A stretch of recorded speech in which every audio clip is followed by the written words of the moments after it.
Kids, I'm going to explain you multiple method by which we can find out the LCM of the given numbers 16, 12 and 18. So it is the method which you have learned, which you have studied in class 5th also. Just we have to write the table, the multiples of the given number. As I have written 16 की table मैंने 10 तक लिखी है, 12 की table पहले मैंने 10 तक लिखी थी, उसके बाद मैंने और 2 बढ़ा कर लिख दी है, 18 की टेबल मैंने 10 तक लिखी है. ठीक है, मुझे बढ़ाना क्यों पड़ा, क्योंकि मुझे कुछ कॉमन मिल नहीं रहा था. तो 12 की टेबल मैंने 11 सा लिखी है 132 और 12 12 सा 144 होता है, तो ये लिखा है. ठीक है, कुछ भी अभी मुझे कॉमन नहीं मिल रहा था यहाँ पर. मुझे फिर क्या कॉमन मिला, 144. ये सबसे छोटा कॉमन मल्टीपल मुझे मिला जो सारी टेबल्स में आ रहा था. एक दूसरी मेथड है, इसको आप क्या कर सकते हैं कि सबसे बड़े नंबर की टेबल आप पढ़िए. 18 1 सा 18, क्या 12 और 16 में 18 आता है? नहीं आता है. 18 2 सा 36, 36 12 में आता है, 16 में नहीं आता. 18 3 सा 54, 54 दोनों की टेबल में नहीं आता. 18 4 सा 72, 72 12 में आता है, 16 में नहीं आता. फिर 90 90 दोनों में नहीं आता. 108 12 में आता है, 16 में नहीं आता. 126 दोनों टेबल में नहीं आता. 144 16 में आता है. 12 की टेबल हमने केवल 10 तक लिखी थी, तो 10 तक में नहीं आ रहा था.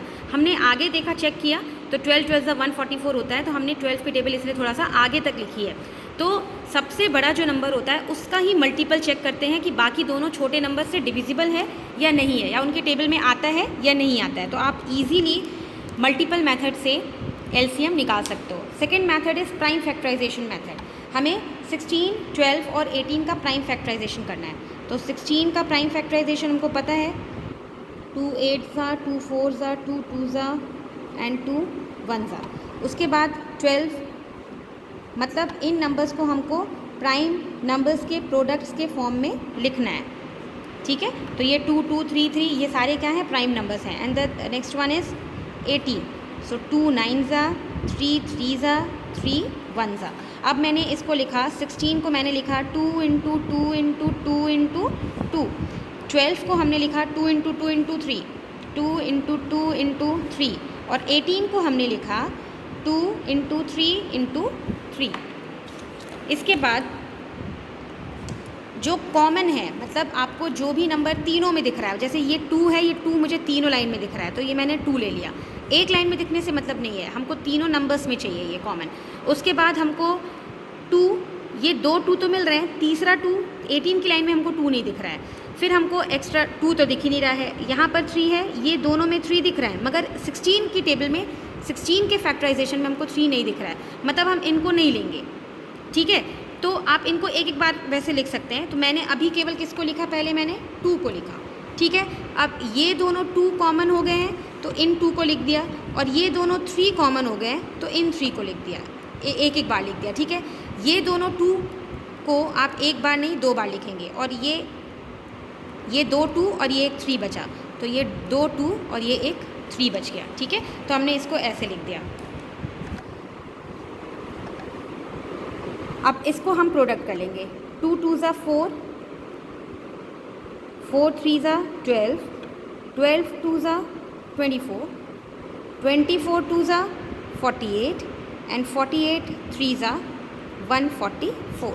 तो आपका एलसीएम कितना आ गया, 144. जो हमने मल्टीपल मेथड से यहाँ पे 144 निकाला था, यहाँ पे प्राइम फैक्टराइजेशन मेथड से भी क्या निकल गया, 144. मतलब आपको एक चीज़ का ध्यान रखना है कि अगर नंबर तीनों लाइन में आ रहे हैं तो भी एक बार लिखना है, 2 लाइन में आ रहे हैं तो भी एक बार लिखना है.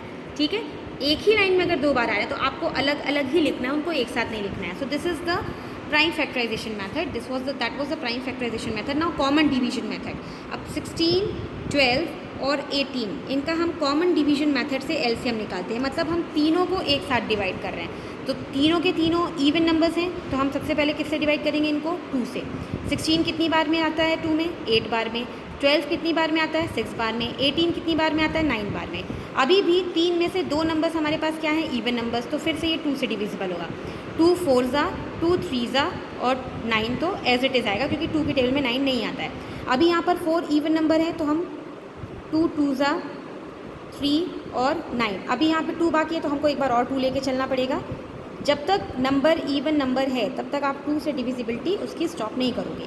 अब ये 3 है, ये 9 है, ये तो 1 बन गया, इसका तो काम ख़त्म हो गया। ये 3 और ये 9 है, तो अब हम किससे लेंगे? 3 से, क्योंकि 3 और 9 दोनों 3 के टेबल में आते हैं। कितनी बार में 9 आता है? 3 टाइम्स में। 3 तो 1 टाइम्स में ही आता है। इसके बाद 3 बस बचा हुआ, तो हम इसको क्या कर देंगे? 1 1 और 3 1 ज़ा 3। ये हमारा कॉमन डिवीजन मेथड कहलाता है। हम सारे नंबर्स को एक साथ लेके और उसका क्या कर देते हैं? प्राइम फैक्टराइजेशन ही कर रहे हैं सारे नंबर्स का एक साथ लेके। अब हम इसको कैसे लिखेंगे? 2 into 2 into 2 into 2 into 3 into 3, 2 into 2 into 2 into 2, 4 times 2 है, उसके बाद 3 इंटू 3, तो 2 2 ज़ा 4, 4 2 ज़ा 8, 8 2 ज़ा 16, 16 3 ज़ा 54, सॉरी 16 3 ज़ा 48 एंड 48 3 ज़ा 144। तो यहाँ भी आपका एलसीएम कितना आ गया? 144। तो आपके लिए ये मेथड नहीं है, हमें इसकी प्रैक्टिस करनी है। प्राइम फैक्टराइजेशन और मल्टीपल मेथड हमने काफ़ी किया हुआ है जूनियर क्लास में, ये हमारे लिए नया है, तो इसकी प्रैक्टिस हमको ज़्यादा करनी है।